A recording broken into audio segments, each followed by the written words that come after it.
Layer 1 blockchains have been dominating the crypto market in the last years, and as Ethereum 2.0 keeps getting delayed, new competitors keep emerging to the space, promising better solutions to the scalability problems and to the expensive gas fees. And while the vast majority are focusing on Solana and Cardano as alternatives, Fantom has caught everybody by surprise this market cycle. Today, we are going to be covering Fantom. We'll talk about what it actually is, we'll discuss some of the latest updates, and I'll tell you why Fantom could actually reach $10. But before we get started, make sure to like this video, subscribe to the channel if you haven't already, turn those notifications on, and tell me down below in the comments your thoughts on Fantom and if you hold it or not. Fantom is a layer 1 solution that was actually developed back in 2018 by the South Korean An Byung-ik, and I hope I didn't screw his name. One misconception about Fantom is that it's actually a DAG and not a blockchain. A blockchain is where blocks are linked to each other. Each block is linked to the previous one. However, a DAG is when every node has multiple links, and this allows more transactions to happen simultaneously. And this is how they actually managed to reach 4.5 to 7.5 thousand TPS and solve the scalability issues. Now, in the testnet, Fantom managed to process up to 10,000 transactions per second, and the Fantom Foundation claims that they offer a TPS of 300,000, but that's only in theory. In reality, we are still miles away from that number. When it comes to staking, Fantom offers a base rate of 4% APY with no lockup, meaning that on every 10,000 FTM, you will be making 400 extra FTM per year. However, this number reaches 13.88% if you are open to locking your coins, and the good thing about this is that although it's locked, you can still claim your rewards every few hours to compound interest. Now, some of us don't like the idea of locking the coins for a long period of time, but remember that just by staking 10,000 FTM, which has a value of about 14,000 US dollars today, you will be making roughly 1,400 FTM a year.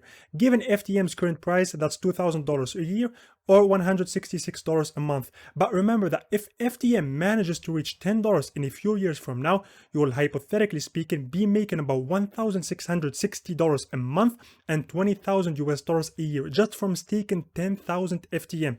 Now, I see a lot of people claiming that FTM would reach $10 by the end of this year, and while $10 is doable, I'm confident that it won't happen this year. A $10 FTM would suggest a market cap of roughly $25 billion, considering that the circulating supply won't increase, of course, and 25.5 billion US dollars would put us somewhere between AVAX and Polkadot today. I do think that it's possible, but I don't see us reaching such a large market cap in 2022.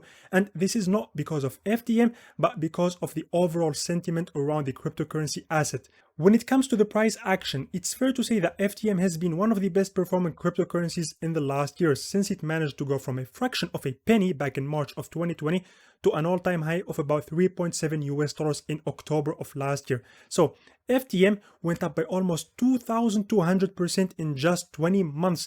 I mean, I honestly don't know where we can find such a crazy return, but FTM surely did deliver in the last 2 years. However, as of the time I'm recording this, FTM is still down about 60% from its peak, and I do in fact believe that this bearish phase will prevail as we move into Q2 and Q3 of this year. To me, we are currently having a brief relief phase where the prices experience some growth for a short period of time before heading to lower levels. I don't know how long this short-term uptrend can last, but I see us going below $1 sometime in the second quarter of this year. Remember that FTM has went up by more than 200,000% this bull run, and so having a bearish phase and entering a bear market where the price stops going up and starts declining in value is totally normal. You can't really expect the price to just keep going up forever, and although we are down 60% from the top, you have to acknowledge the fact that we aren't in a bear market yet. We aren't in a real bear market. FTM is also above the 50 weeks moving average now, but it's having a hard time staying up there. We know how important this line is since it offered a basis for the price to bounce back up at the last two crashes, and so holding this line will determine what's next. Now, in the last 2 months, FTM has had lots of ups and downs. We have seen the price experience a 25% decline amid the Andrew Kanye news, but one thing you should understand is that Kanye wasn't the guy behind Fantom or the Fantom Foundation in the first place. Kanye, who made Yearn Finance and who is involved heavily in the DeFi world, was actually recruited by Michael Kong, who is the CEO of the Fantom Foundation. But we can't deny the fact that Fantom depended heavily on Kanye's presence, because when the project has hit its all-time high, it was after Andrew's return to Fantom. I do think that Andrew will come back sometime in the future, because this isn't the first time he left, but only time will tell. This month, the Fantom Foundation have announced that they will improve the network to lower the memory consumption and impose new security features. They are promising that they will provide a technology that will help process transactions faster while improving storage capabilities. This, of course, came after Andrew's departure, and honestly, to me, it feels like this is their way of calming the nerves a little bit, but I do hope that they will keep delivering. Now, I do have some concerns when it comes to Fantom. The first concern is that it's not as decentralized as we might want to think. FTM has only 64 active validators, which is nothing in comparison to Ethereum's 300,000 validators or Cardano's 2,000 validators. And you have to keep in mind that 6 out of these 64 validators hold 950 million FTM, which is 37% of the total supply. This raises a lot of questions on how decentralized FTM is, and the reason behind the small number of validators is the absurd requirements.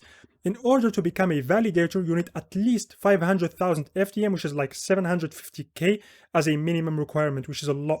My second concern is Andrew Konya, and while I believe that the project will continue moving forward despite his absence, the idea of having a project be based on a single person this entire time makes me question if FTM is the right investment for me. This was about it, guys, for FTM today. Thanks for sticking by till the end. Don't forget to leave the video a thumbs up. Make sure to comment down below, give me your thoughts on FTM after this video, and check out my Patreon account. You will find the link down below in the comments. Have a nice day and see you in the next